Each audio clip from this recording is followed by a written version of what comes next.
Fuck, I'm muted. Okay, I'm back. I'm back. Holy hell, I'm already dumb and stupid. And okay, here we go. We're gonna invite some guests on. Let's bring them on. Hi. That was I always start my stream off with a terrible audio situation. What's up, Shag? Introduce yourself. Am I here? Yes, you are. Oh boy. So we have Shagsworth, ladies and gentlemen. I think sorry, Lofty. I think my connection's all messed up. I'm sorry. I didn't mean to blow this. No, I'm the one with the tech problems. Pull me out. Oh, your connections? No, you're fine, dude. Hello? I can hear you. Hello? Okay, hold on. Let's bring on Horror. Hello? Hi. What happened? I have no idea. Apparently everything's fucking up. What's going on? Me. Everybody is crazy. Okay, let's try that again in a second. Hold on. All right, let's try it again in a second. Here we go. We're going to add Chad, help me. Okay, here comes Flaccid. Here comes Flaccid. Oh, man. Who would have thought I'd have been the only one not derailing the show? And it's Lofty and Shags doing it. It's always me. It's always me. I started off with a mic problem. I'm just here to be the girl boss, so. I have this button on my mic that mutes, and sometimes I forget to unmute it. And the last mic I had a red dot on it that would blink. This one doesn't. It's kind of a problem. But anyway, should we try to bring? What's up, everybody? Sketch Vulcan, welcome. Josiah Fitch, welcome. Fantastic Four. What does this mean? F4? Oh, shut up.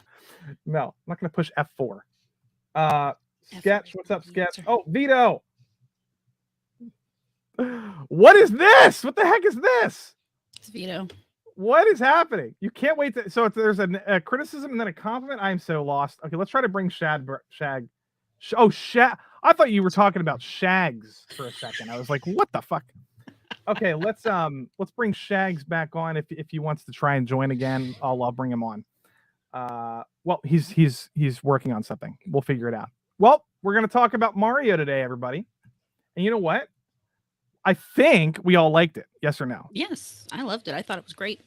Yeah, I liked it. I have some criticisms for it, but generally enjoyed the movie.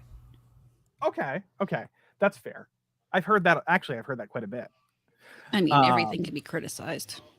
Yeah, of course. Yeah. So basically this movie, big right off the bat, this movie just made like almost $400 million in 5 days. Yeah. Like something like 377 million. Big deal. I don't know if I can understate how much of a big deal that is. That's what we're actually going to talk about, to be honest. Did you guys, yes or no, expect this movie to blow Frozen out of the frozen water? I didn't even know Frozen was the top one. Frozen 2, I think, was. Yeah, I didn't know that. So I'm like, Frozen 2? Okay. Yeah, I mean, look, that movie's. Do you think there's just built like trillions of like young girls that just go see the movie like 20 times? Yeah. Oh no, definitely. And parents who are drugged to it, and adult women who are little girls mentally. Yeah, but this has that nostalgic factor for all the adults that Frozen did, and so I think Frozen is had a bigger feat because it's a brand new property. This one has almost 3 generations of nostalgia now. Oh yes, so we're gonna try this one more time. Shags, are you alive? I'm good. So like literally as you started the stream, my internet, like I got the spinning wheel of death. No. And I couldn't see anything. So I apologize for messing up. How you doing? Dude, no, because right before you messed up, I messed up. I started my stream with my mic muted. Not even on your own stream when you're messing up everything, Shags. Dude, I just straight boomer. That's what I do. People enjoy that kind of stuff. It's funny because it's cringe, it's entertainment. Right. Well, I could see the stream on my other monitor. Like I could see you talking and then you brought me on and I was just like, this is awkward. That's okay. I thought there was something wrong with my end for a minute because I have the YouTube muted, but I wasn't hearing his voice, and I'm like, did my computer break? King. Okay, so am I wrong? Wait, is the Lion King? Is Lion King the? I think this person's technical animation that goes by live action. I think what you're talking about is the highest grossing movie of all time, The Lion King. I think the Frozen thing that I was talking about is the fastest movie to like 350 million or something like that. That's the record that Mario broke. Oh, does that make sense? Because there's the Lion King still has the highest grossing animated movie. I can pull this up. We'll pull that. That's what that's true. Let me actually find it. But yeah, I knew this was going to gross a lot of money. I actually predicted for it to be $1 billion. Here it is. And it could reach $1 billion, but we're not quite there yet. Oh, no, it could. I mean, you're going to definitely see more people, I think, go back and see it again. There's a lot of adults I know that will go back and watch it repeatedly. Wait, the Lion King remake? Yep. What? Yep. So they're counting it. So they're counting it as an animated movie. I guess it is, right? It's not. Yeah, digitally animated. Okay. I know. It's just We'll go with that. Like wow. I'm also looking for like, what is the other one that they did? Jungle Book, because they did the same thing with the Jungle Book, but that's technically live action, right? Yeah. Okay, but so there's no humans in Lion King, so therefore it's an animated movie. It's just categories, I guess. I don't know. But look, Frozen 2, 1.4 billion. Yeah. And Incredibles 2. You know? Zootopia, very popular movie. And they just greenlit a sequel recently. Oh, really? Zootopia, yes. Yeah. Because I think Disney's trying to like make up for like failing like for 5 years in a row. And good luck with that. So they're like, do another Zootopia, do another Toy Story, do another, you know what I mean? I'm cool with another Zootopia because, like, I mean, you can do the buddy cop thing again and have it be fun, you know? I like Zootopia. But yeah, so what do you guys think of the? Okay, I want to ask you guys, do you think it's going to make $1 billion? Yes or no? Like yes or no, just kind of a vibe check. I think it could. I don't see why it wouldn't, honestly.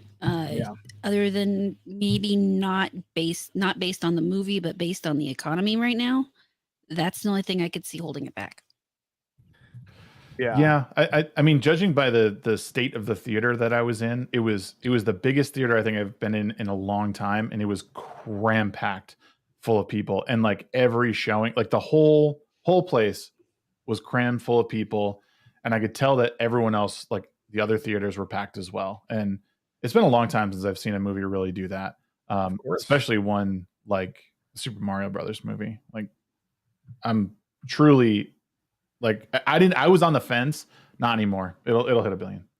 I agree. Go ahead, Flash. Go ahead. I was going to say real quick, it's performing well. Also, there's no competition around it, which is another big factor. Like John Wick and Dungeons and Dragons probably would have had longer box office stay if they weren't back to back. Now even to back with Mario, but Mario is the only kids movie out for a while, so that's another reason why it's probably gonna hit that $1 billion mark. Yeah. Now I want to share this because this is interesting to me. We have you know what's crazy? This movie already almost eclipsed Detective Pikachu's entire theatrical run. Wow. It's wild. So $3 million for Detective Pikachu.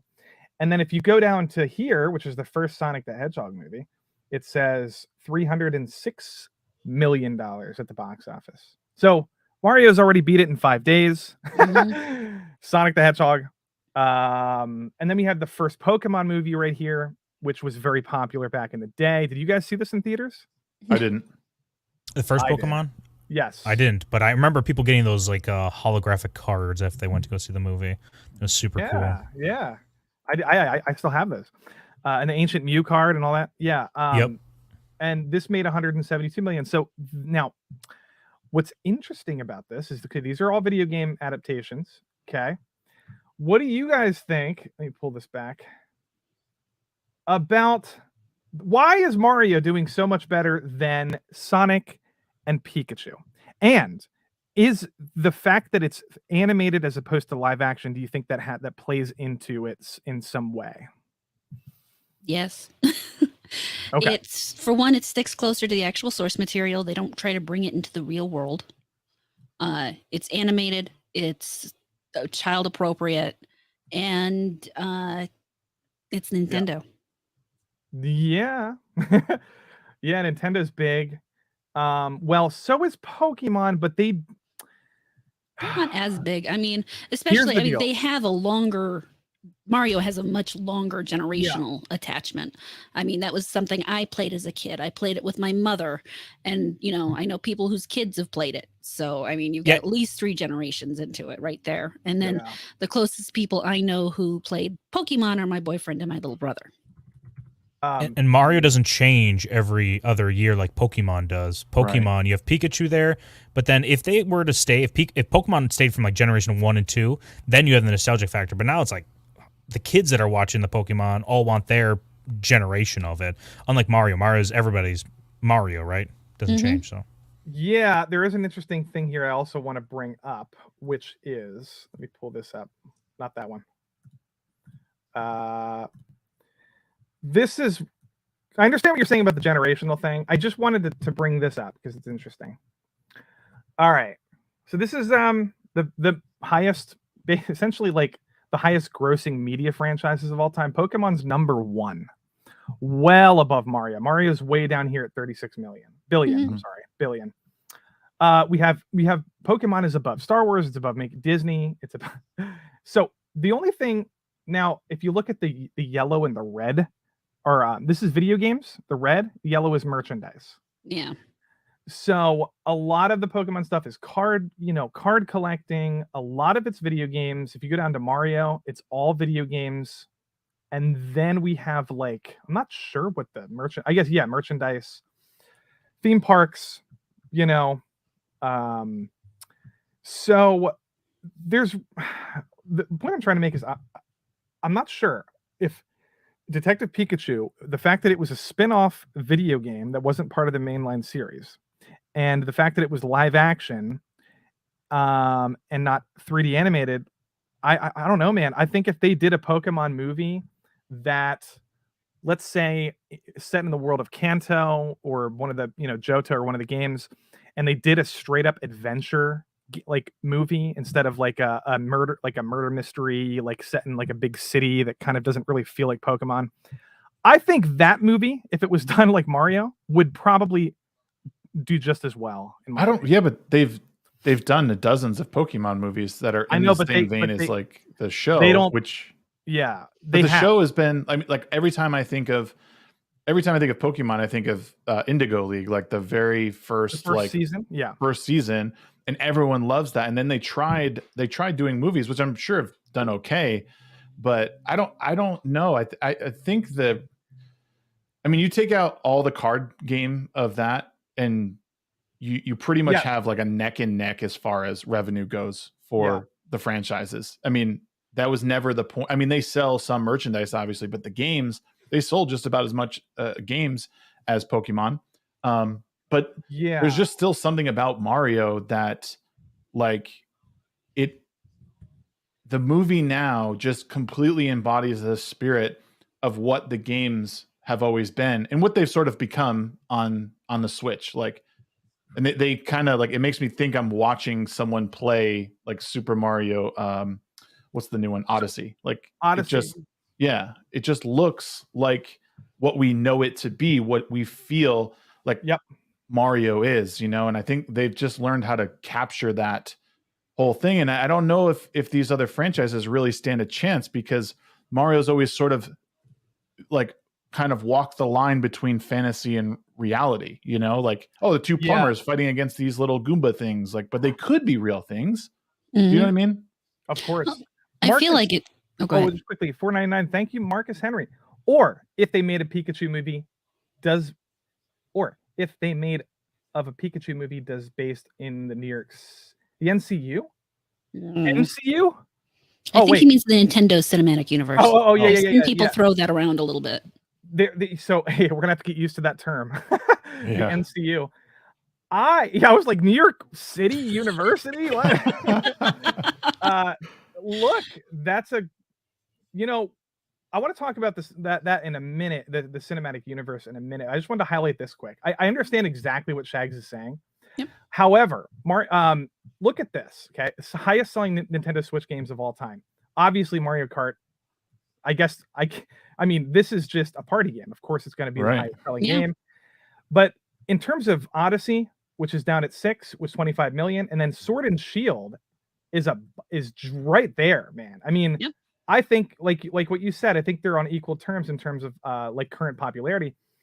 And the only reason I just think what's the point I'm trying to make? I think the point I'm trying to make is the movies that they have and the shows that they come out with every year are so low effort. They barely make 20 million at the box office. They don't do well at all. They don't put any effort into them. I'm saying, imagine if Illumination or Pixar or DreamWorks were to do a full $100 million budget Pokemon movie. I think it would dominate, and I think people would see it. And I maybe I'm biased because I'm obsessed with Pokemon, and maybe a little, yeah. But you and Sheep can go together. But I'm telling you, you're gonna have to go to that movie with them because I'm not. I'm telling you, they don't put effort into the Pokemon movies that they come out with. They're just for kids, and they don't put any really energy into them. There's a reason why they don't do very well. And I mean, that's really a good point, is that we haven't had a lot of Mario media since the 90s with the Super Mario Brothers show, and the fact that they've used this movie and managed to connect 3 different generations of people who have played these games into one movie is going to be honestly the biggest cash cow for them. Yeah. Oh, we got Seth Trollins. Thank you. You must be, I guess you're a new, maybe you've been here before. I just don't recognize your name, but thanks for the $10, buddy. I hope the movie sparks more interest with other game devs. Mega Man movie, dude. And this sort of style will be killer. There's a franchise that complement this style more than a live action could dream. Oh, look. Okay. He's totally right about Mega Man being more appropriate for 3D animation than live action. People are like, oh, Battle Angel Alita. That's not the style of Mega Man. If you played the Mega Man games, they're very cartoony. Yeah. They just inherently are perfect for this style of animation. Even Illumination, I would say, would be perfect for Mega Man. Yeah. Pokemon, you could a little bit more so you could get away with live action, but even then, it's in my opinion, it's kind of cringe to have real people throwing Pokeballs at like realistic looking, like Uncanny Valley Pokemon. I just don't. I'm not a fan of it. And you're eventually gonna run into casting problems. You're gonna run into woke stuff. When you do animation, you can avoid all of that. Plus, the animation, the imagination is way more profound in animation. You can go all out. You can. It just seems like it's the way to go for me. If they keep doing Pikachu movies live action, that's fine. I don't think they'll make nearly as much money, but maybe they can do both. But yeah, great comment, because Mega Man, I put out a poll on my channel. I was like, Mega Man, you can go, it's on my community tab. You can go vote. I had Mega Man, Zelda, Sonic, and what was the other one? Mega Man, Zelda, Sonic, and Animal Crossing. No. It's Mega Man. Was Metroid, because Metroid is in the chat right now, and that was one I was going to mention. Like, there's so much good stuff to be done with Metroid, but it really runs the risk of becoming like the girl boss and kind of getting taken over in that way. I don't like using the word woke, but there's a way that they can mess it up. It's one of those things that I don't like about the term girl boss, is that, I'm sorry, there are times when women are the lead in a movie. That doesn't make them a girl boss. That makes them the lead of the movie. And yes, Samus would be the lead of the movie.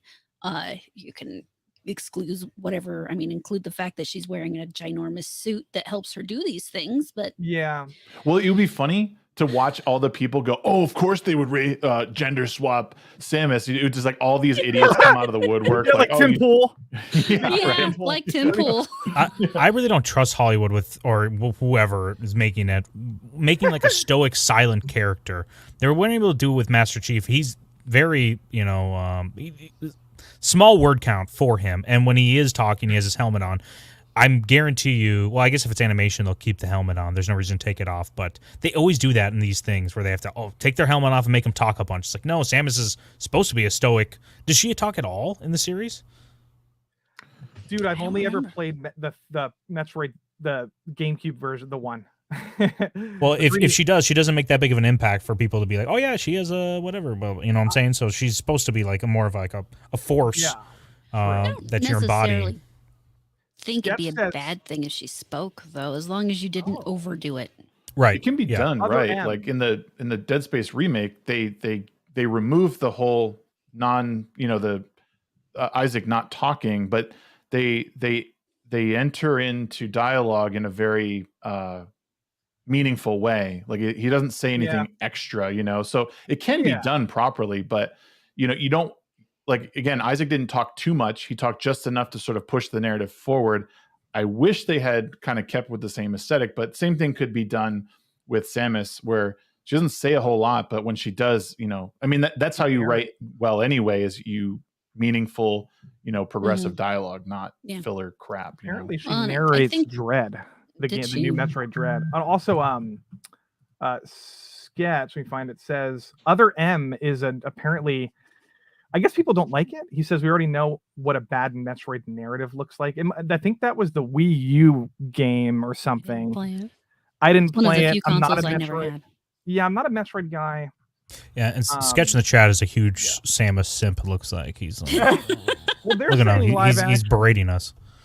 Apparently, it's Wii.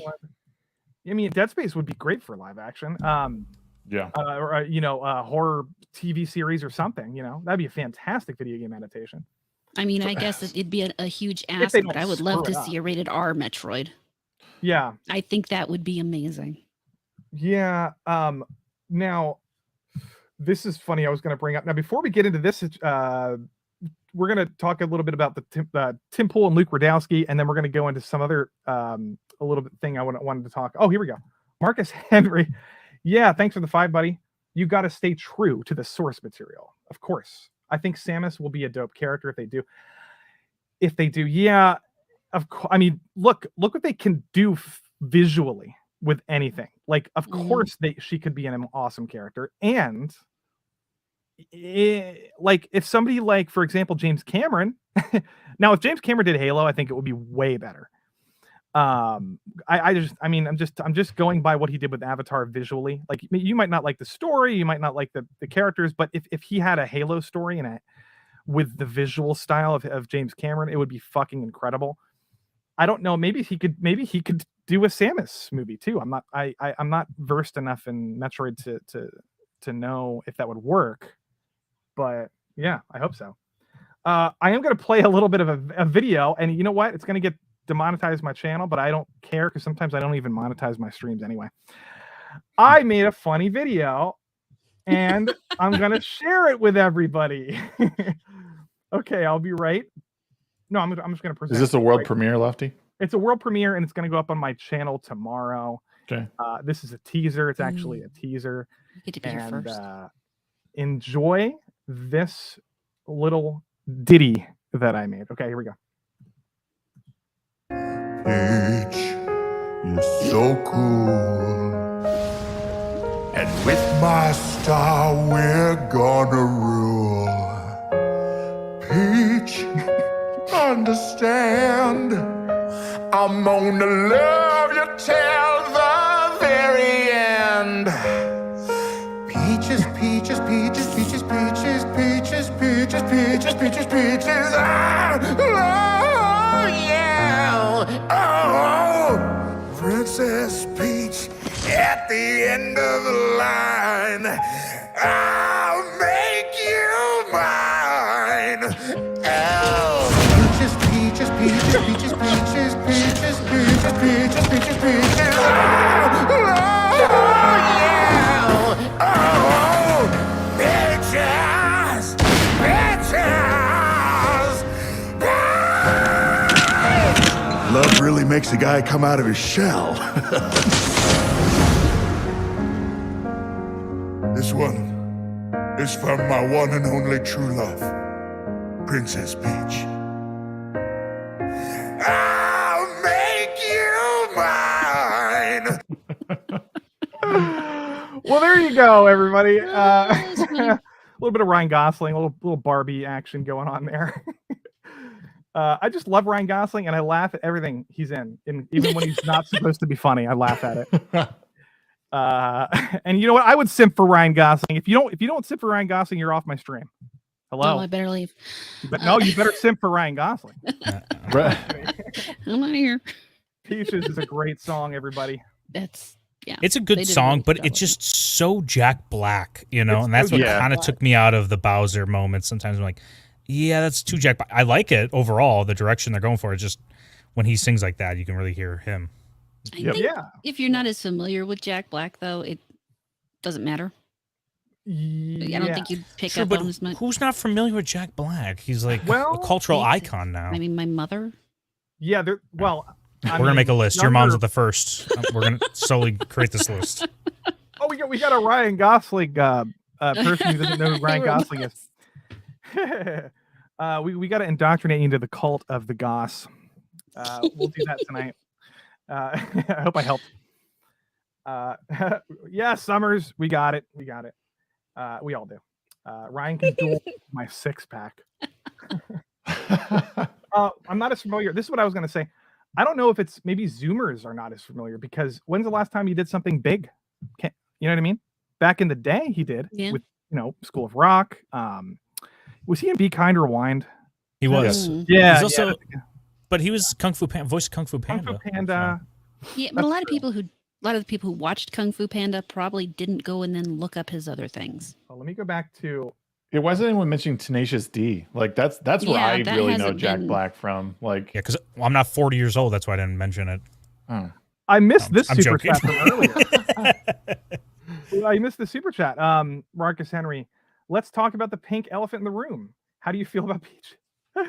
Look, they didn't. The one thing I complain about is they didn't show her. They didn't. I'm gonna be so sexist. They didn't do an ass shot in the whole movie, and she's famous for beating the shit out of people with her butt. Hello, play. Well, it's not her movie. Why would she be beating the shit out of people with her butt? Good point. Well, that's what I do when I play Smash Brothers. All I do is use the butt move over and over again. Yeah, but that's the game. This is the movie. I know. This is Mario's movie. When it's Peach's movie, she can then beat people with her ass. That's true. Right. That's true. I don't know if they will have. And then thank you for reminding me, buddy. I apologize. I'll try to do better next time. And thanks for the super chats. I don't know if they're going to do a Peach or okay. They will do a Luigi's Mansion. I would bet $1,000. Yeah. I would bet money on that easy. And I would say they will end up doing a Peach movie, and she will probably be a little more of the feminist icon at that point. But I think it'll be appropriate too at the same time because they really did a good job with the movie is setting that tenor. Yeah.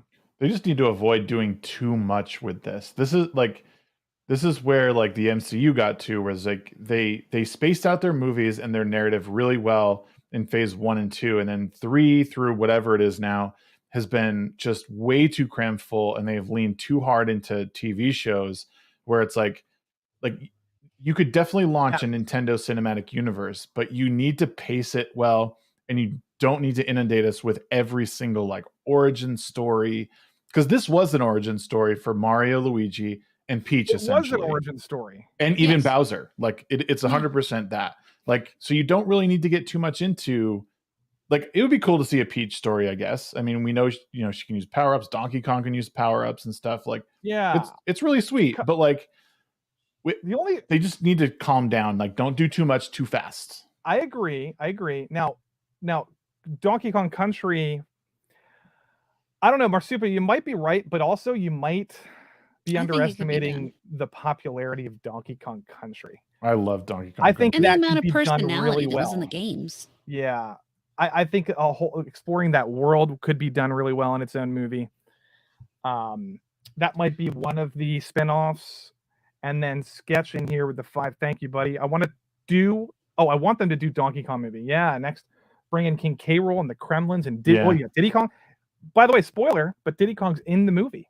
Yep. He is. I was hoping to see Funky Kong, but he was kind of lost among everyone, probably. Yeah.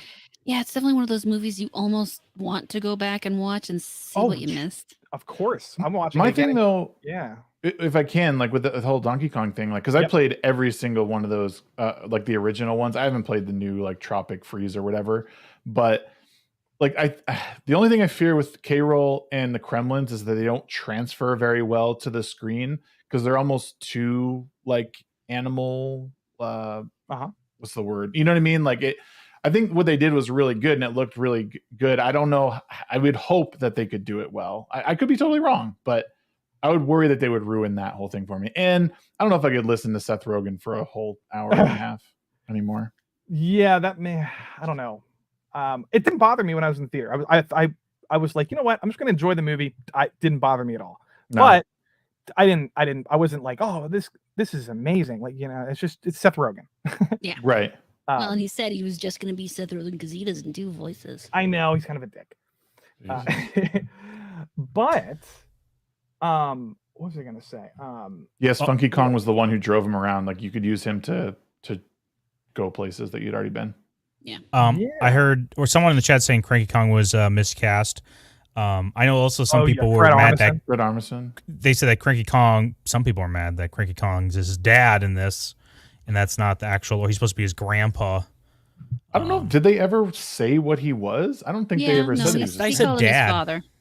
Well, no, I'm saying he's in the movie. They said that, but I don't think the games ever established him as the grandpa. I always thought he was just the wise old monkey, but you know. We had this interesting situation going on with where's it at? Here it is. With Tim Pool and Luke Radowski. Oh my God. They're not fans. And I think this is what I want to harp on this forever because everybody's already talked about it forever, but we'll talk about it. Oh, by the way, I have memberships open. I just did that recently. Just if you weren't aware, there's a little join button below the video. So if you're curious, we get a little emojis. The bottom tiers, a couple different tiers. One of the tiers, I have like a cool 3D printing project. Just trying to get people ways to support the channel, other than whatever they super chats or whatever. However you want to support the channel, sharing it is the best way to support the channel, and commenting and just participating in chat because that's the most fun way to support the channel because then we can talk back to you guys. Mm-hmm. But yeah, just so you know, memberships are open. I'll just keep them open for a while. I might do members only streams when I hit like a certain amount of people. Right now, I don't think I have enough people to do members only stream, but if I do, then we're going to start doing fun games and like you and those two people can totally hang out. Yeah, because I want to do like trivia games on like members only streams where I bring people onto my stream and like we have like games like 6 Degrees of Kevin Bacon sounds like a fun one. Nice. Anyway, yeah. So this is interesting. Thoughts on yes or no? Do you think Luke is just a straight up normie and maybe doesn't understand Mario? I don't know enough about Luke to have an opinion. I just know that this is a bad take. Yeah, because like, I mean, if it was just the first part, it would be annoying. But then he says the girl boss, and then Bowser's a simp. Shad said the same thing. Yeah, I mean, look, he's always been a simp, but that's not a modern day woke thing, right? And when they say it, that's what they mean. By the way, when they say he's a simp, they're referring to the modern day insertion of like weak men in movies. That's what they're hinting at, and they're also they're misleading the people who haven't seen the movie and people who aren't Mario fans into thinking that it's somehow woke when they're just being ignorant. That's how I see it. I don't know anyone who's going to Luke Rudkowski or Tim Pool for entertainment news. No, I mean, but yeah, this is just this is them jumping on a bandwagon to seem relevant and even divisive in this particular space. But this is just dumb.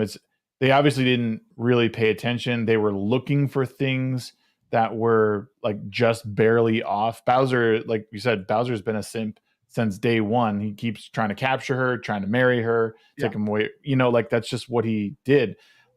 Did they lay it on kind of thick? Sure. I don't think it took away from the movie at all. I don't know. It's just a weird take. It doesn't surprise me either that he would do it. Thank you, Mr. Boomerstick, for $4.99. How to balance Zelda narrative, heavy Zelda Metroid with Kirby, Mario, less story driven. When the inevitable conclusion in Smash in the Nintendo Cinematic Universe. That's we're going to get into that in a second because that's like one of the things I wanted to talk about is the Cinematic Universe. But just to wrap up these bad takes that are kind of going around. Let me find, like, obviously people agree with me. Like, everybody agrees. Look at the audience score on Rotten Tomatoes. Anyone who has half a brain smart agrees enough with to you. know that if you're not just like a culture war grifter, then you're just gonna, you're gonna have your own opinion about this. You're not just gonna agreeing with whatever Luke says or Tim Pool. I remember Tim Pool was like, I fell asleep during Dune, and then I walked out. I mean, to be fair, so did my boyfriend, but after you elbow him in the ribs, he woke back up. It was during the slow part. Yeah, but it's not that bad. It's like he was acting like it was the worst thing he's ever seen because he said he walked out of it. That's because people have been conditioned. Like all they need to see are big explosions. Yeah. Like, oh, if your film's not filled with explosions and it has like actual storytelling, I don't really want to see it. It's like, well, yeah, okay, yeah. like it's annoying. I think that's one of the best things about this movie is that it's a simple story. It's easily accessible for everybody of every age, whether you know a lot about Mario or not. And you can watch the movie and enjoy it without having played the games, though playing the games makes it so much better. Yes. But to backtrack a bit about the Peach stuff, the thing that they seem to ignore is, for one, Peach isn't the one who got them the Kong army. That was Mario. Yep. She obviously was not that good of a ambassador or negotiator, for that matter. She did not save Mario in any way on the Rainbow Road. So there's that. This is now to be fair, Shad changed this after a little bit of pushback, but I just wanted to bring this one up too because it was a little bit this is the one that's going around, it's going viral. All the leftists are retweeting it to kind of make fun of the our community or whatever. Yeah. I don't really blame Shad for having this opinion because he's not a Mario fan, and maybe that's just how he felt about the movie, like as naturally when he was watching it. But it's kind of bad optics. It's just kind of bad optics. Yeah, like when everything's a girl boss, nothing's a girl boss. Right. Yeah. Right. Well, I was just going to say, the part that bothers me is it seems like there are people out there genuinely upset about a competent woman needing help from a man. She wasn't totally unable to handle herself, but she still needed help. So I don't understand why that seems to be an issue. And you're right about, okay, there's the competent thing. The girl boss thing is annoying because it's like people are the word girl boss is so polarizing. It could mean a million things. Some people, when they say girl boss, they mean Mary Sue.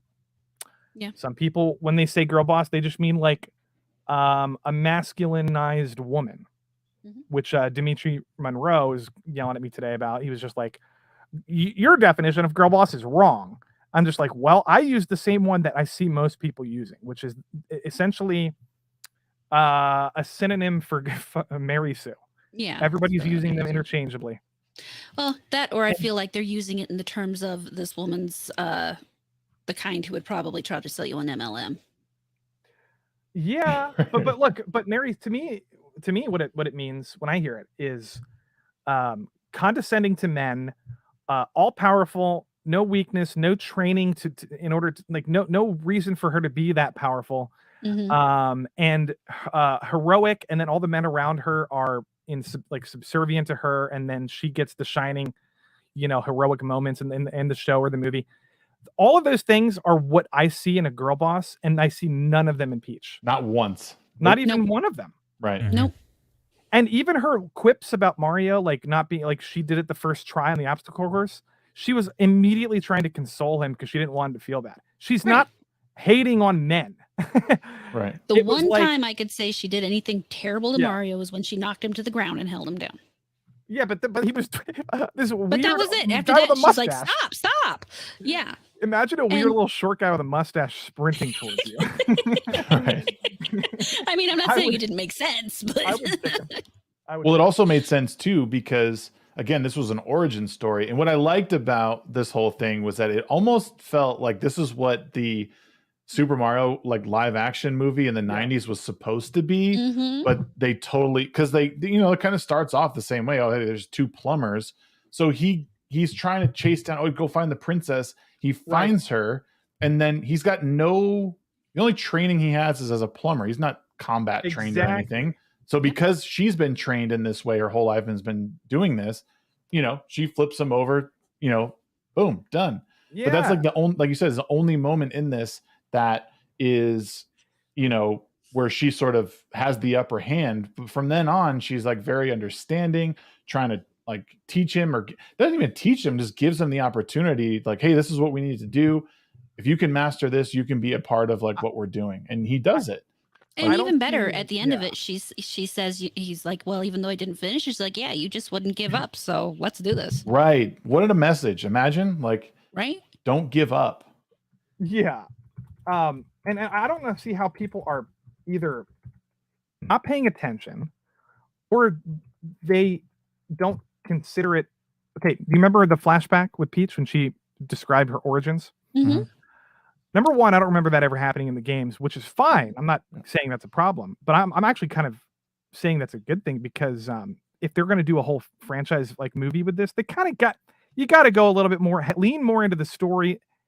For the games, you don't need to do that because it's a platformer. You don't need to do that. And I can even play a video quick if I find it. But what did you think of the flashback? And like, do you think it was a good little short? I mean, it was short enough to not be exposition, and it was long enough to establish the fact that she's been there forever and she grew up there, and that's the reason why she's kind of she's good at the obstacle course, because she's probably done it 100 times. When she says she's beat the obstacle course in her first try, maybe she did, but maybe she like wasn't as flashy as she was when she was showing Mario how to do it. Right. So yeah, go ahead. Well, so I think you had made a comment on Twitter or somewhere about how, or maybe it was on our show when we did our 1 year. I don't remember, but I remember you saying like, this could possibly be like an homage to speedrunners. Oh, it is. And I thought like that was brilliant, because it's exactly what I got out of it when I was watching it. Like just how she's hitting every single thing the right way, in stride, no mistakes. And like, it's all flashy too. Like that's exactly what speedrunners do. They find the exploits of different areas. And even Mario, when he finally gets it down, he doesn't do it as smooth as her, but he still finds his own way, like through it all, like a normal like player would.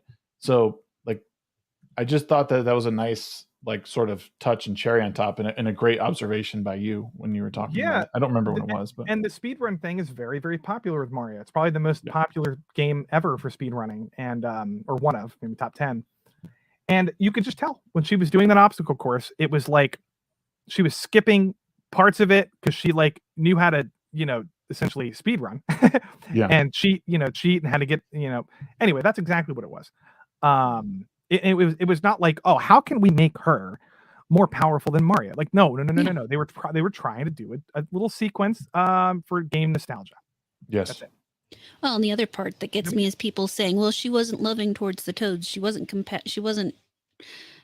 whatever. And it's like, I'm sorry, but did you not watch that entire part where her main thing was getting them to safely? Yeah. Right. Yeah. I will say, like, you asked earlier, Lofty, about the flashback. That flashback was so unneeded. I don't know what you get out of that flashback that you did not get out of her saying, I've been here this long. And just hearing that from her, not to say it's like a bad, and I'd rather you show, not tell, but it was unneeded. If you're looking at the economic storytelling here, it's excess. I think you could be right, but also, to be fair, if they're going to do a long series of these movies, maybe eventually they're going to explore where she came from, and that's the only reason why I can say that maybe. But like, what did it answer, or what did it answer to you that wasn't kind of alluded to? It answered anything. Well, it did. It did explain visually how she was, grew up and visually. No. If anything, it creates more questions, because you saw she went through the tube, and we saw earlier Mario went through the tube. So how the hell did this girl get all the way down these sewers unless she was lured in there by some person? Well, that was like a mile down. Question, though. That's not a bad thing. It's setting up an answer in the future movie. We have a dark future in front of us. We have like the clown. Have you ever played Mario Galaxy? Bringing people into the sewers. What's that? Have you ever played Mario Galaxy? No, is there kids playing in the sewers in that movie? No. But when she referenced that there are many galaxies, she was referring to the fact that she doesn't exactly know if she came from Earth or another planet. And you have other characters, like Rosalina, I think, is going to get introduced because we had Luma in this movie. Yeah. So maybe they will explain where Peach came from. I don't know if they ever have in the games. Have they? No, they haven't. That's actually been one of the big questions of the franchise is where did Peach come from and how did she become princess? Right. Well, and I think those little tidbits, like you said, like her coming out of the pipe, it's like, okay, well, Mario came out of a pipe. So is it the same one or is it a different one? You know what I mean? Like, so that I think it's a good setup as to like, do people enjoy this movie? Obviously the box office will tell. And if so, now we have directions to go. We have places that she could have entered. And it's vague enough where, if they still need to work that story out, coming through a pipe, it could be going from anywhere. It doesn't necessarily need to be that, like, the sewer that Mario was in. But even that, like, what was that area that he was in? Was it an area that used to be more exposed, or did they need to hide that? They could get into it. They might not need to. I hope they don't go too much into. I don't want exposition. Right. I think that's what Flacid's talking about. I want it all. I want to know the hierarchy and how the government works in the Toad or the Mushroom Kingdom, so we know how. Because somehow this girl was raised by them. They're like, I guess you're our royal queen ruler. Thank you. I need to know everything. I know what you're saying, Flacid. I don't like exposition either. I just thought it was fine, and it does add a little bit to explain why she's a little bit different in the movie than she is in the games.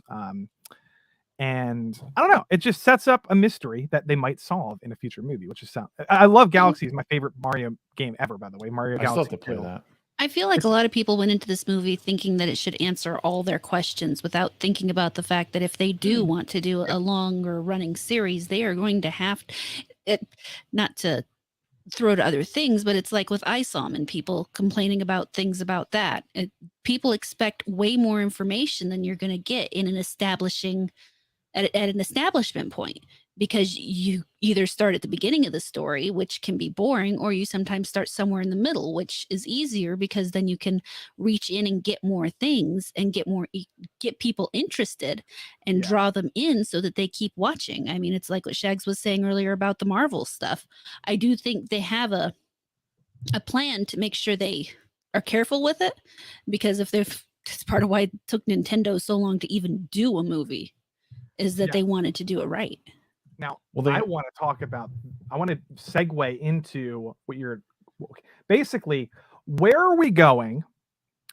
And Shags mentioned something like this earlier that I wanted to explore, because you were saying don't go too heavy and don't go too hard. Like, don't become, MCU. Don't make 30 movies in 10 years. Mm-hmm. And I kind of agree. But even if they wanted to, do you guys think Illumination is prepared to do a cinematic universe with their current output? I don't think they are. How are they going to? Well, think about this. Marvel makes how many movies a year? 3 in their prime. Like, they're making 4 movies a year. Then they had Disney Plus shows. How is Illumination going to compete with Disney? In terms of like all these teams. Yeah, but how are they going to have multiple teams working on multiple movies? Is it necessary though? You could make one at a time and be, I don't know. But it's going to be it's going to be 10 years before we get even an Avengers level movie. Is that a bad thing? Yeah, but is that the goal? Like, I guess you got to think, like, what's the goal that they're going for? Because with the money they make from this movie, you could hire another team to start working on, let's say, 2 and 3. And again, I think what they're learning from this, and hopefully Nintendo has been watching what the MCU has done, is they're going to make these stories in a sort of self-contained way. You could watch this Mario movie over and over again and be totally happy with it. There's no need to make another one, but you could if you wanted to. There's nothing else to explain. But if you wanted to continue on, you could. But I don't think they necessarily need to compete with anyone. They just need to make good movies. You know what I mean? Like, and I think we're going to run into that issue where people want to get ahead of themselves. I mean, I don't mind waiting for another good movie. I don't need 10 mediocre movies. I need good movies. I agree. However, they also have Despicable Me. They have whatever other franchises they have. Now, somebody brought up a point. Where's this at? Somebody said, split up. I don't know if this is possible, but split up the Nintendo IPs between Illumination, DreamWorks, Mario, DK, Kirby, and then the other ones. Oh, okay. So that seems like an idealistic kind of thing. Realistically, I think that what's going to happen is either they're just gonna have to take their time and do one movie every 2-3 years, or Nintendo's gonna have to just straight up buy Illumination and spend way more money and energy in the film industry. Well, I don't know remember that they Marvel, have to do that. but Marvel wasn't Marvel Studios Nintendo. until a few movies in. Like Marvel was associated with those movies, but they didn't have the studios part. I think I would say that's what I'm saying. Close to that like was pre-Disney the Dark too. World, maybe. Like it was a while before I think they really got established. Well, not a while, but it was a few films. So they could go that route in this way as well, where Nintendo sees like the success of another one. Like maybe they do Luigi's Mansion next, and that one blows up. And with that, I'm getting goosebumps because this would be fucking awesome. Like you would see the success from that, and they go, okay, I think it's time that we maybe invest in the animation studio. And the issue is when they go that route, then you start heading down the road that Marvel did, because you will bite off more than you can chew. Now you have a whole animation studio.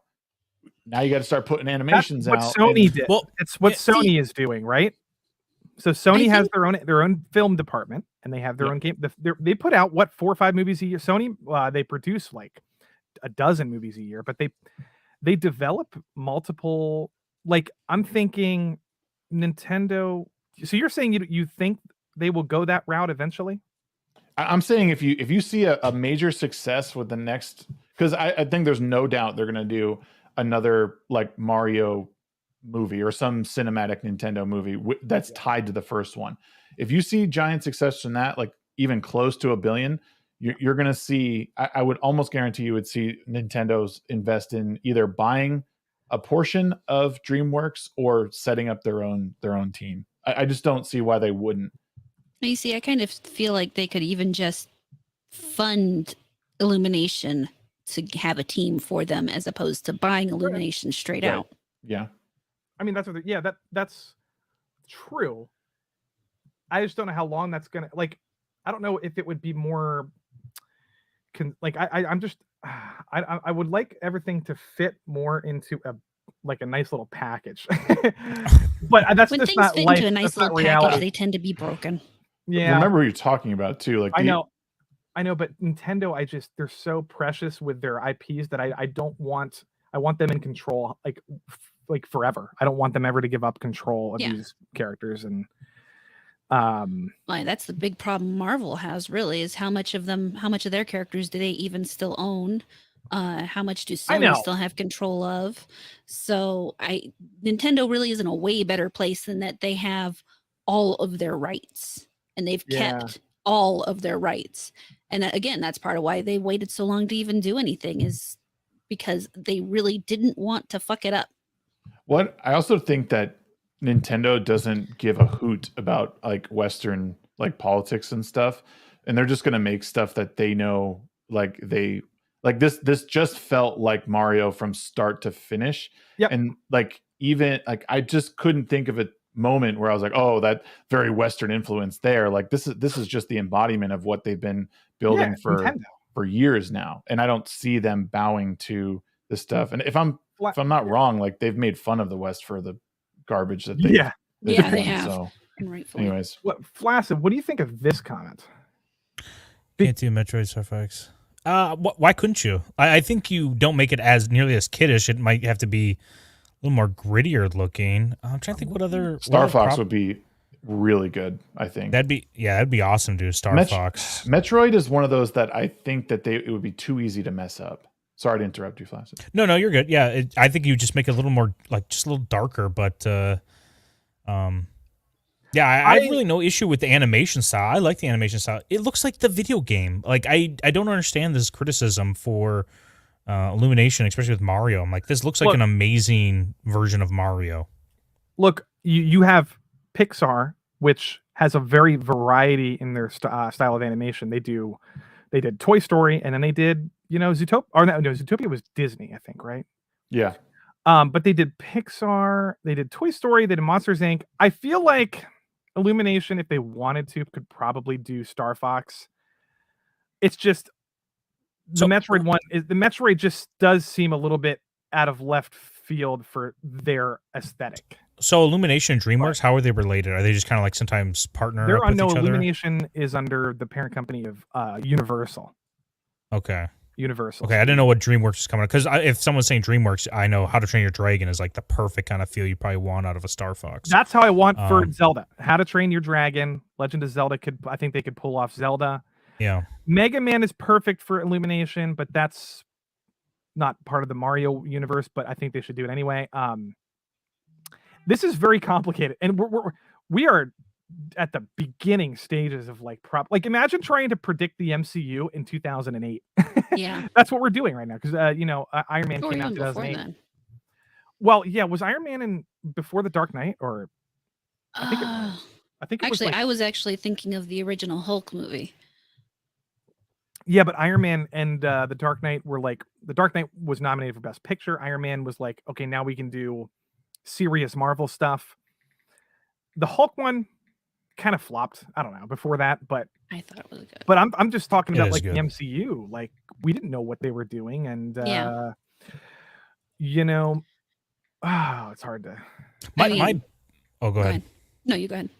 Well, I was gonna say, like, we're loving Mario right now, this movie, but my biggest criticism of this movie is that it didn't feel like Mario had really an arc to his character. Really? I didn't think like he had like I mean, what was his journey? Like he started with, hey, I need to find my brother Luigi, and by the end of it, it's like, I need to find my brother. I found my brother Luigi. I'm trying to think of like, what would you say his journey is? His journey was confidence, if anything else. I mean, he started out as, he was not necessarily scared, but he didn't have a lot of confidence in his actions, I guess would be the best way to say it. On top of that, it also gave a good picture of how he grew in power, how he grew in thought. I mean, he grew in terms of ability, for that matter, just through the training montage. He really didn't. I mean, he ended as a better person and character than he started. I agree. I agree. I do see what Flaccid is saying in terms of a big arc. This is more of a subtle character arc. And I'm also thinking, in the theaters, I was thinking it's a little awkward that the only reason that his family respects him now is because he just killed a giant turtle. As opposed to other Pixar movies, all these other, a lot of them, they have the characters who are bullies will go, or parents or whatever who disown their kids, or all these like characters will go through some sort of like realization that they've been wrong about the person, and it's never because the main character is like super strong. It's always because the main character establishes some sort of heroic or likable trait that they what I'm trying to say. Like, it's the fact that his dad was just like, Mario, I finally love you because I just noticed how cool you are. It's like, well, you were still rude to him in the beginning for his personality and for his aspirations. None of that changed. Anyway, that's just kind of a little thing that I noticed. But I don't know. I agree with Amrad. I don't think every story needs like a giant like that. Right. And like again, this was, I think his growth was a little bit more subtle than you know what I mean? It becomes more of an internal conflict, and like there was that was the greater conflict in this, was the internal struggle. The external struggle of like battle against Bowser is totally fine because everyone's used to that. But like they didn't know each other. This was them establishing like, I mean, and you see like that burning rage in Bowser at the end, right? Like he didn't think much of Mario, but like Mario stepping up again, and this was his development of like, I can do this. And like when they flashed to like him seeing the advertisement, like he was talking the talk, but he wasn't walking the walk. And that showed in his work in the beginning. And it was showing in like his training in the beginning of the movie. And then it came down to the end. It was like, okay, now I need to like really step it up. I need to like keep moving, because that's what I don't stop. I just go to the next level.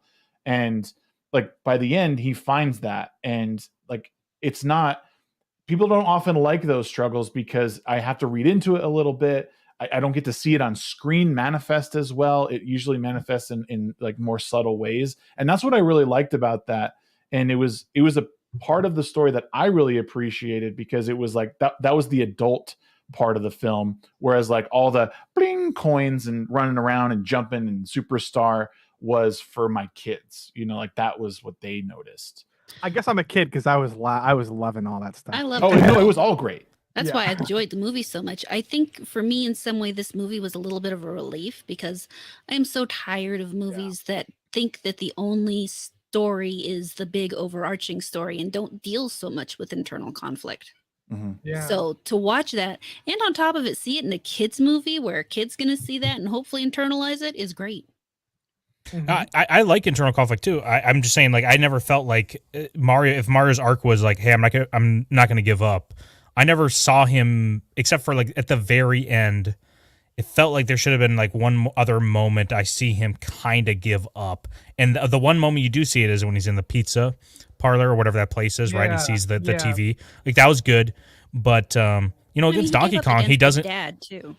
He gives up against his dad, but against Donkey Kong, he doesn't, and wins there. And he doesn't really give up at any point from there to basically Brooklyn. He doesn't need to give up, though. He needs to, like getting his ass handed to him is part of it. Like realizing that he's not an overpowered character and that he does need to find ways to win, because he does. He gets clobbered by Donkey Kong, and even the power-ups he's trying to grab, they're just not working, and then he finally finds the one, and he learns to utilize it pretty quickly.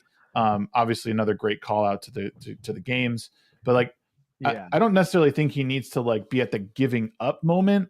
Because even in that, like the Super Smash or like the Donkey Kong reference was like, how do I overcome this problem? And that's something that the character needs to go through, and him getting physically beat down, pride and physically. They could have went very meta with that, with getting physically beat down, feeling like you're going to give up, because that's how everybody who's ever played a Mario game kind of feels at some point. And I understand Flaccid kind of maybe wanted them to. Is that what you're saying? Like maybe lean into that a little bit more? Yeah, or just make it kind of. But I don't think. I mean, I just definitely didn't see. I should probably see it again. I want to see it again. I just didn't see it nearly as clear as like what his story is, and like if he's ever been, because honestly, like one of these stories might be cliche, but like towards the end of it, you would think even internal conflict of who do I choose to save, Peach or Luigi at the end, or and of course he saves both, but it's like the Mushroom Kingdom or my brother. It's like he never had those internal conflicts. It was really just save Luigi, the whole way through or whatever. I think they did enough. I think personally think they did enough. I kind of agree with Shag. Yeah, I get your names mixed up sometimes. But imagine if they could have made this movie very depressing, because I said about being meta, like they could have leaned into that so much where when I'm sure other people have had this experience playing games, but sometimes you just want to rage quit.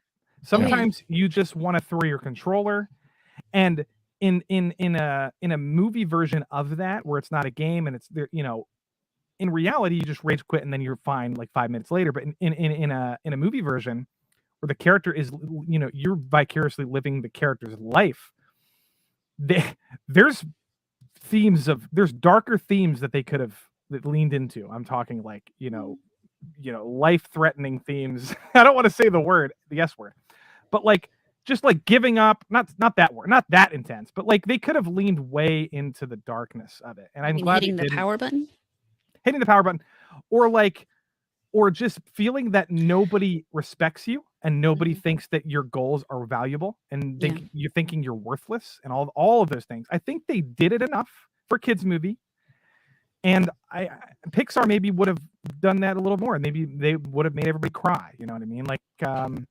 that's kind of what Pixar does. Illumination doesn't really do that very often. Just a different style of storytelling. Even a bad thing. Yeah, I even thought that that sort of like commentary was almost like a high five to the hardcore gamers in a way, because we spent like our whole life sort of like hiding out and not really talking about like our obsessions with Mario and like these like worlds, and like to sort of have it like come out in that way. Like they didn't explicitly say it, obviously, but it kind of felt like a sort of commentary on that too. And that was a nice little, and even if only I felt that, like I just thought that was a cool thing I picked up. That is cool. And how many times have you been in an argument with your parents or whatever? You went and you were just like, oh, fuck you. And then you walk into your room, you play a video game and you're pouting. Like that's another thing that they did a little nod to the gamer, to the to me, you know, I felt that. I kind of felt I related to that moment in the beginning of the movie when he was depressed playing a video game in his room by himself. I just don't think they needed to go that far with it. And again, I was not expecting any of it. I was expecting I was kind of expecting not as good of a fan service movie as what I got. Like I thought this was just going to be like, have you ever seen like that Pokemon movie that came out recently, or like the Ratchet and Clank movie? I kind of just thought this was going to be like a generic movie that should have been on Netflix. But this was way more intense than I ever imagined in terms of fan service, a roller coaster riding, you know, epic Mario references. Yeah. So just way more than I expected. Yeah, it was a treat. Like it was. I'm not even afraid to say, like, at the end of this movie, 9.9 out of 10 or something. He did. I did. 9.9 out of 10 is what I said, because it was like at the very, very end, like I was like looking at my son, like watching it and enjoying it, and him like sitting on the edge of his seat. Like it sort of just all brought a tear to my eye that I was able to share. Like such a fun movie. Like when I started hearing people say bad things about this, and then sitting there watching, I'm like, what could you possibly say? Like, how could you hate fun so much that this didn't like add up to like your expectations? Like this was everything I think anyone's ever wanted from a Mario experience. Like this, you got it. Go ahead. I have one important critique that they missed in my experience, and I feel like my life is devoid without it, is when he got the star, they didn't play the star sound. Yeah. No, they didn't. Yeah, they did it with the score. No, there's that one sound right at the beginning. And I'd have to find it because I can't remember the notes in my head right now. But there's one sound before the music starts that it plays before the music starts, and they didn't do it. I have to watch it again. Yeah, I'd have to see that part again, because I thought I could have swore I heard like Flaccid said, the score kind of kick in. Yeah, it wasn't like the full song, but they didn't make the sound. Yeah, I'm gonna have to try to find it. Hold on. Oh, that's fine. In the meantime, I was gonna say what was I gonna say? What were we talking about right before that? Oh, the adaptation. I understand what you're saying, Shags. Like I don't want it to be. I get annoyed when people are like Debbie Downers sometimes. And they're like, especially the people that are like trying to drag this movie down into like the woke category. Like those people can go fuck off. But like, because you know what, this is a great example of a movie that we should all be like, oh, finally we can enjoy something. Right. And then they're trying to hijack our enjoyment of this, and just fuck those people. However, I want to leave room for people to criticize the movie. I want to leave room for people who might not have. For example, I didn't like the Sonic movies, and I know a lot of people did, and I got a lot of shit for it. But I don't think they're terrible. I just think they're not up to my expectations for what Sonic. They're campy as shit. They're campy. They're bloated. There's so much filler in them. The second movie has 30 plus minutes of like random characters that are not Sonic, Tails, and Knuckles. And I just want Sonic to be animated. I want Sonic to be Illumination. It would be so much better. Oh yeah, I agree. And it would fit more with like the Sonic Adventure vibes, and like I want the Chaos Emeralds. I want and all that stuff. The Chow Gardens. Live action to me is very cringe. I don't like it.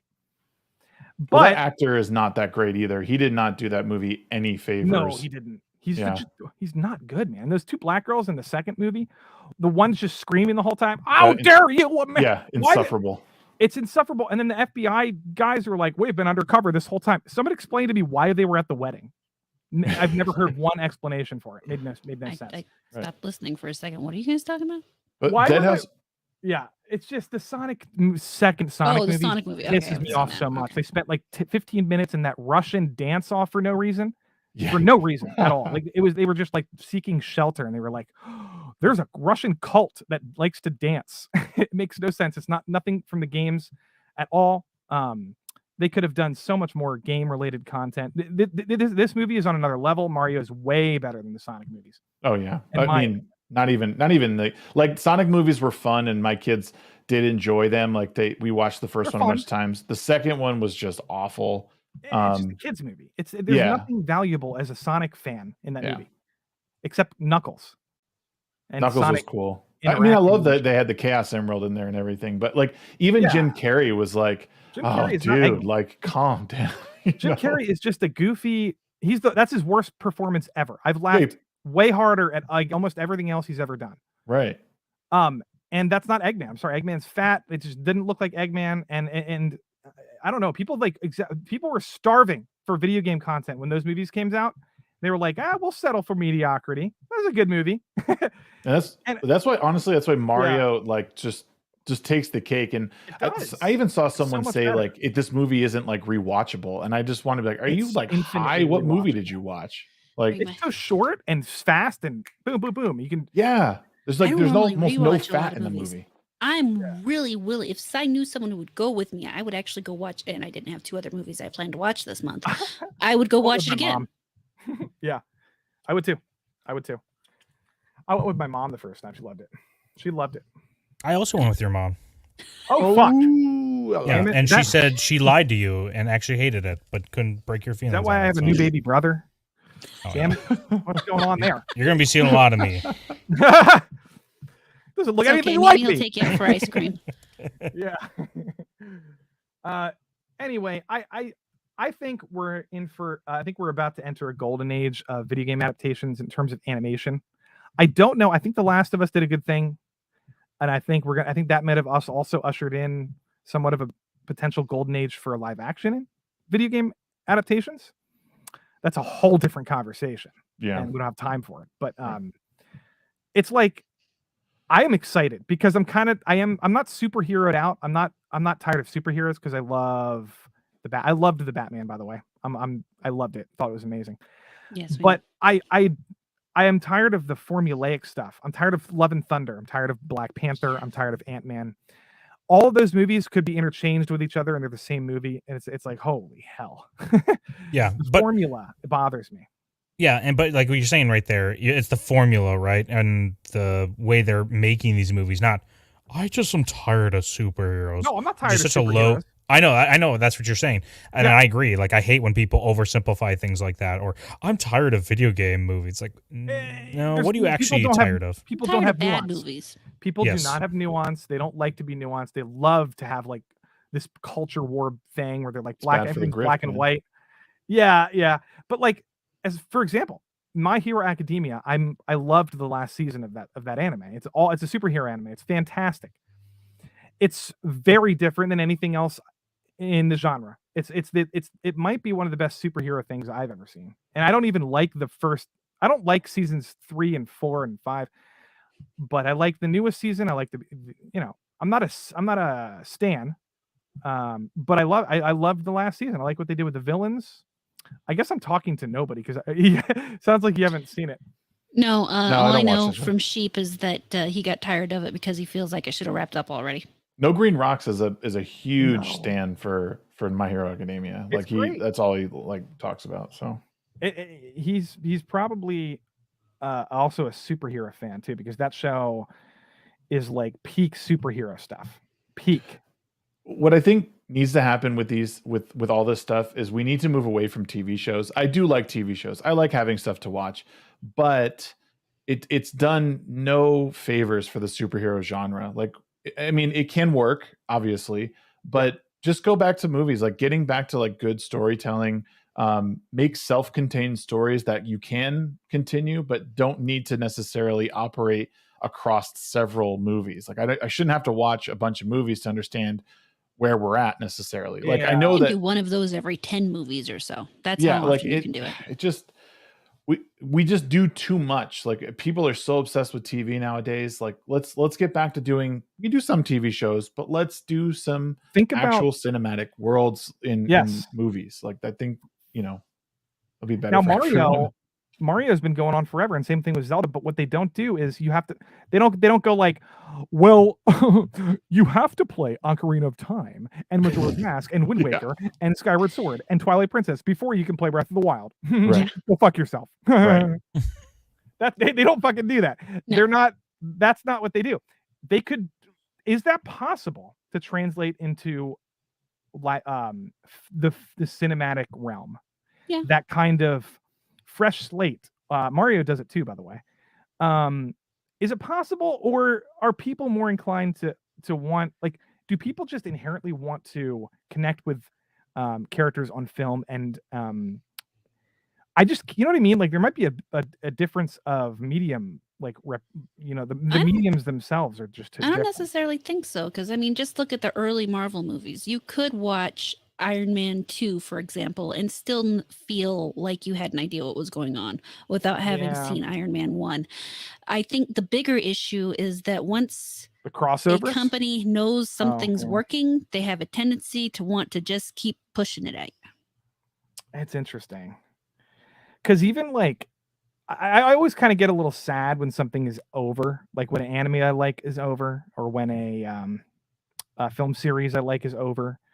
And it's like John Wick. I could just theoretically see that going on for a while. At the same time, I don't want that. I think they've peaked in terms of action cinema. They're going to have a hard time topping that one, and maybe they should stop.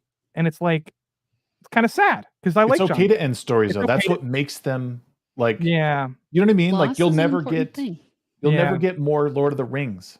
That's okay. It's you're okay. not going to get it. Well, we were supposed to get it, and Tolkien was like, I have an idea for a Lord of the Rings sequel. And he wrote some of it. And then he was just like, never mind. It's too nihilistic and depressing. And I'm not going to stop writing it. Mm-hmm. Right. But like and you can argue like that's a problem. Like Joshua here is saying, like a lot of manga and anime, they overstay their welcome. I understand why they do it. Even some comics now, like it's like you can kill off characters. It's okay. Don't be afraid to lose certain people because stories end. And one of the issues we're having is that like writers won't let their characters die because audiences aren't helping. Right. I mean, I would much rather something end and be done I know that I can experience this. Are you okay with how Hollywood has been handling Spider-Man and Batman? I'm curious because the mantle passing to me is kind of exactly how it's replicated in the comic books. To me, that's how I think they've done a good job with Spider-Man and Batman. And I think, go ahead. Well, Spider-Man seems okay. Yeah. Batman, it is felt for the past like 20 years that they haven't gotten it right and they keep trying to change it to get it right.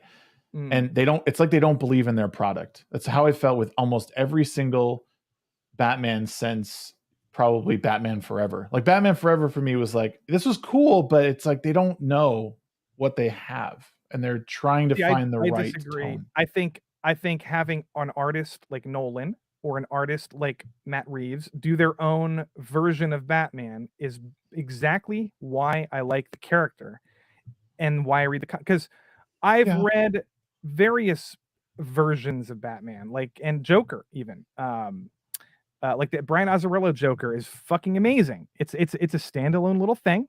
It doesn't, and I think Nolan's version of Batman was good. I think I like what Reeves is doing. I like the Michael Keaton Batman even. Mm-hmm. I understand what you're saying. I don't know. I just don't know if I agree that they haven't got it right. I think they're just experimenting with artists telling their own version of Batman. That's kind of how it's always been, hasn't it, in the comics? Yeah. All I know is if I have to see Batman's parents die one more time, I'm going to scream. Yeah. Maybe for a while. Maybe, yeah. I guess if it was like every... die. Yeah. But then Zack Snyder might have ruined it because maybe you're thinking of Snyder because he's the one who kind of never knew what he was doing with the character. But like Batman Forever and then Batman and Robin, like those two were like, it was difficult to watch those. I mean, they were fun. I mean, Forever was fun, but then Batman and Robin are like, wait, what happened? Yikes. Like, yeah, you know, and Nolan did a great job with his Batman. I'm not, but then yes, and I think maybe I'm thinking more along the lines of like, okay, Snyder got a hold of it, and it was like then the DCEU was like derailing big time, but I also agree with you in the way that I think the Joker movie is great because it doesn't really tie into anything, but it's a good way for an artist to express what they want a character to look like. Same thing with Matt Reeves. I appreciate what he did with it. Do I think it was a little long? Yeah, a little bit. But I still appreciated his interpretation of it. Yeah. But it just one of the like, or James Bond. I mean, you know, this is a way. I'm just saying, because we were talking about earlier, how do you continue these, like what the MCU is doing is like, okay, how do you continue a character like Mario or Zelda? The video games figured out how to do it. I think James Bond has figured out how to do it in its own little, 4 or 5, every actor gets 3 to 5 movies. Right. And then they pass the mantle. The MCU is struggling because they want to do this. Now, that's what the comics, to be fair, that's what the comics did. Yeah, but so it's different. So the issue with the comics is, or the issues with the movies is there's no stakes anymore. With James Bond, there's always some sort of stakes, even if the mantle's passed. With the introduction to all of these multiverses, and then She-Hulk, showing up in a room with a robot that just changes reality as she needs. Like, there's literally nothing that can happen that they can't reverse at this point. So why bother? Right? Why bother? We can bring Tony Stark back. We could bring back whoever if we really, really wanted to. But with these other movies, that they're sort of grounded in their own world. And if something goes wrong, they're dead. Like, there's no coming back from that. And that's the issue with the MCU right now. I mean, comics are a little different because they're sort of made in these little chunks. But even the multiverse thing has always been a lazy way of approaching storytelling, because I can just hop to a different universe and grab that person, or they can come over here and help us. I did see that Flaccid said he has to go. I didn't want to. Oh, okay. Oh no, thank you. Lofty's not looking at the private chat because I was telling him deep dark personal secrets, and he's just not even. Yeah, about my new brother, my baby brother. That's not. A lot of things are gonna be changing when I get in the house. Why does my brother look like a fucking Nigerian? Anyway, Flaccid, thanks for joining. Everybody, go sub to Flaccid. If I have mods here, if I have mods, go link his channel, or you can link it yourself, Flaccid. But he's got a little stream tonight. He's got a stream tonight. Go ahead, talk about it.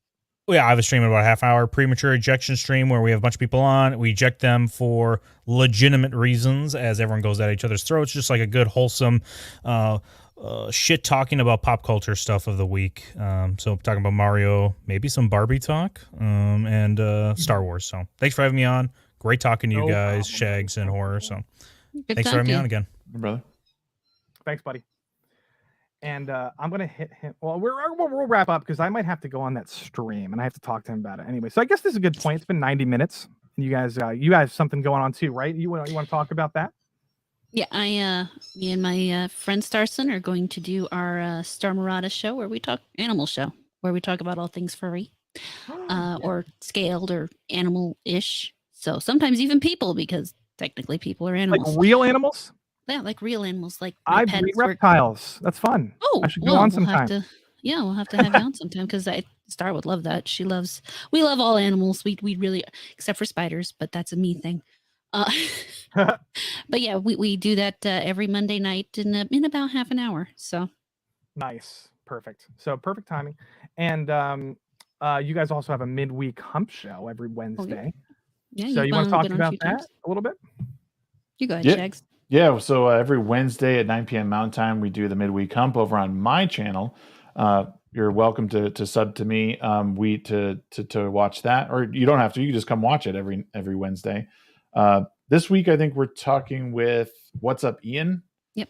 He's been a big player in kind of pushing Rumble to people and telling people like what's been changing over there, and so we're having him on to talk about stuff that he's doing. It's a panel show, and we just kind of talk about whatever. And occasionally, I'll talk about some news and cultural stuff that's been happening.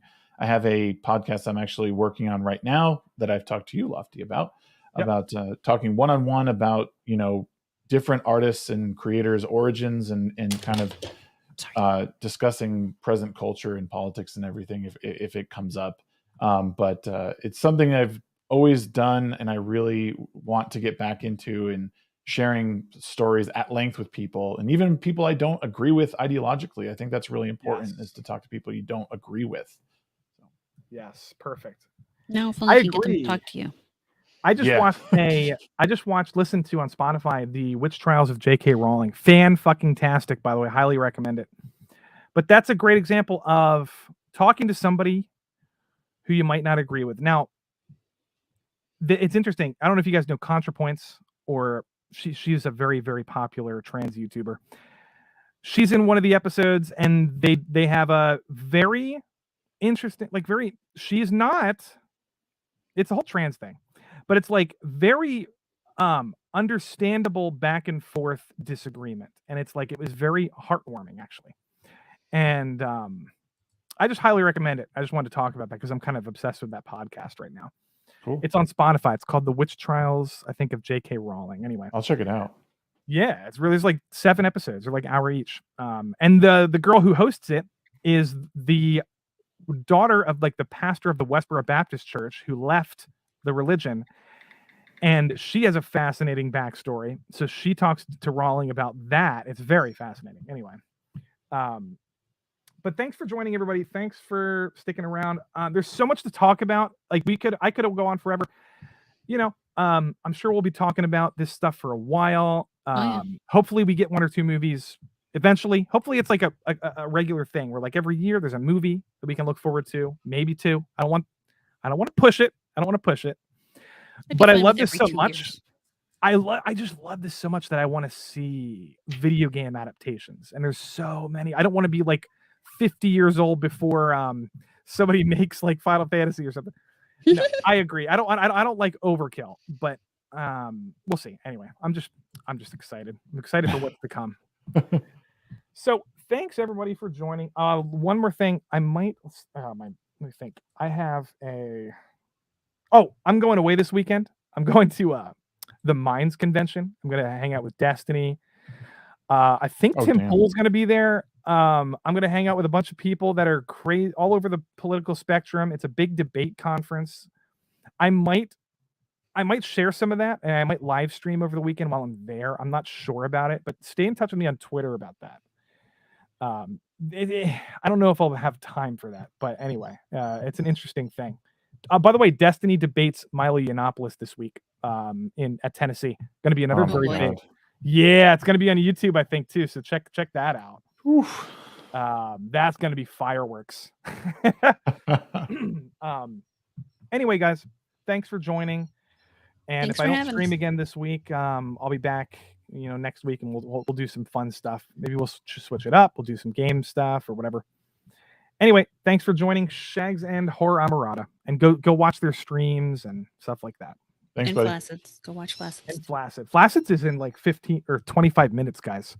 So if you're bored tonight, if you're bored, yeah, I'm playing Breath of the Wild again right now, and I'm struggling because Flacid wanted me to go on a stream. I want to watch your stream. I don't know what to do. I kind of want to just curl up in a ball and play Breath of the Wild and ignore both of you guys. Well, you come see me for animals and you go see him for pop culture. It's really easy. Yeah, just whatever you like more. But I'm by the way, I'm playing that again because Tears of the Kingdom comes out next month. It's going to be fucking insane. Mm-hmm. Anyway, chat. Well, that's going to be a big stream at some point next month, but we'll get into it. All right. Bye-bye. I suck at ending streams. Anyway, just say bye, everybody. Bye everyone. Bye Josh. Bye Sketch. Bye.